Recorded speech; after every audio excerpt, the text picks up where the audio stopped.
大家好，今天是2023年5月27号。今天视频利用比特币周线的这一张底部周期表，来跟朋友们分享一下目前比特币牛市进行到哪一个阶段，它里面包含的哪一些知识点，我们应该要怎么去挖掘，以及目前比特币昨天在日线里面它是再收了一个下影线，而且是再涨，那这两个低点的位置是不是两只脚已经确立，包括它从底部 15K 到 31K 整个结构目前整理的形态是一直守在 0.382 上方，所以是非常的强势，也是希望朋友们压回来一定要站在买方，或者等下来跟大家聊一下包括日线4个小时一些技术指标的形态有没有走好的迹象。复盘之前可以点我们的 YouTube， 也可以我们邀请链接注册交易，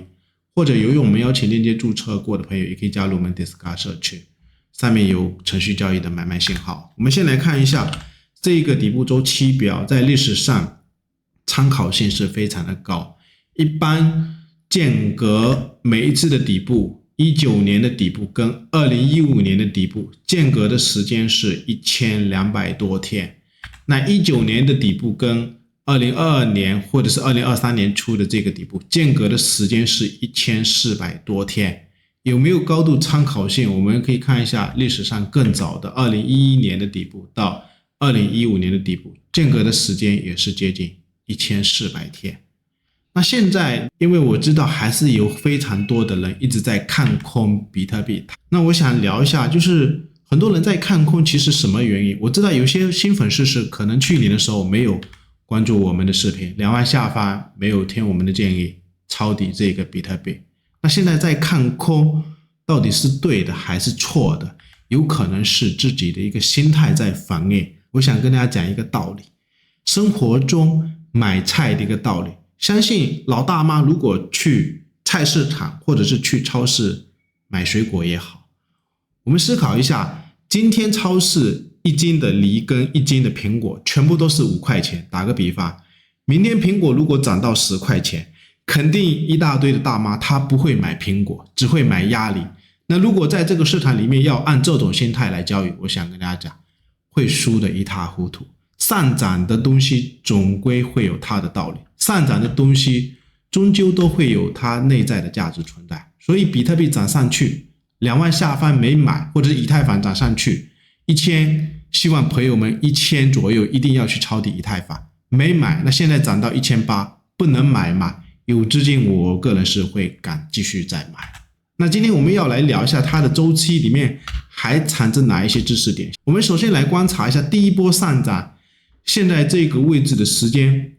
如果从 15K 的低点到现在的位置，目前是涨了189天。那19年的底部起来之后到这个顶部的高位，它是涨了多少天？我们可以画一条时间过去观察，来到这个位置，就是这一根 K 线是涨了189天。不过也是有跟大家讲的有一段时间，目前的牛市跟19年的整个形态是结构有一点不太像，因为19年的这一波涨幅空间是涨了300%，那目前的话从 15K 到 31K 就涨了100%，而且我们可以观察一下它在这里面当时空间能怎么涨，压回洗盘的点位它就会怎么洗，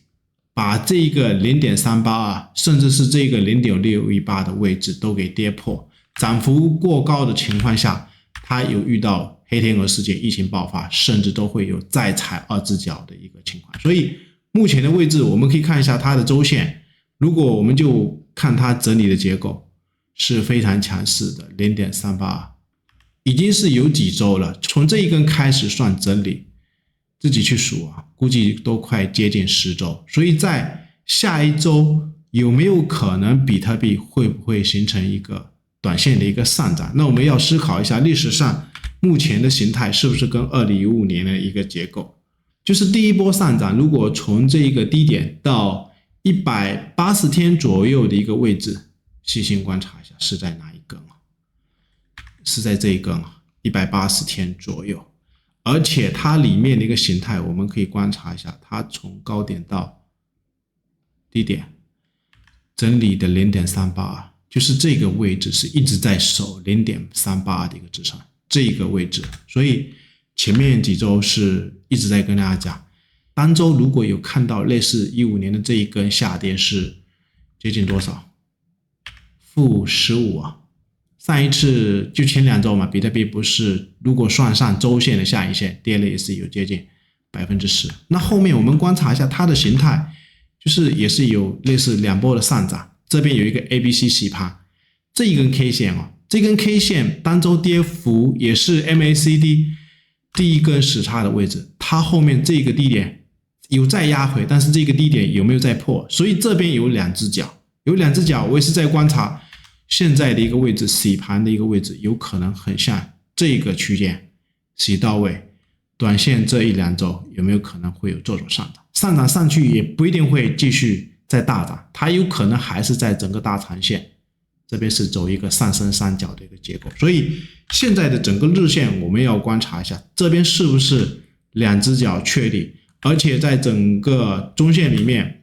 整体的结构还是一样，就是 0.382，25000是支撑非常的强。然后我们再来观察一下日线的这个 DMI 指标因为就这2天感觉这2条线是不是要交叉，如果连这个绿色的线都已经站上这个红色的线，有可能这个位置会不会形成一个短期的突破，就类似2015年的那一个3周上涨的位置，但是它不一定会大涨，不一定会去过这个高点，最多有可能在4个小时里面会不会突破这个箱体。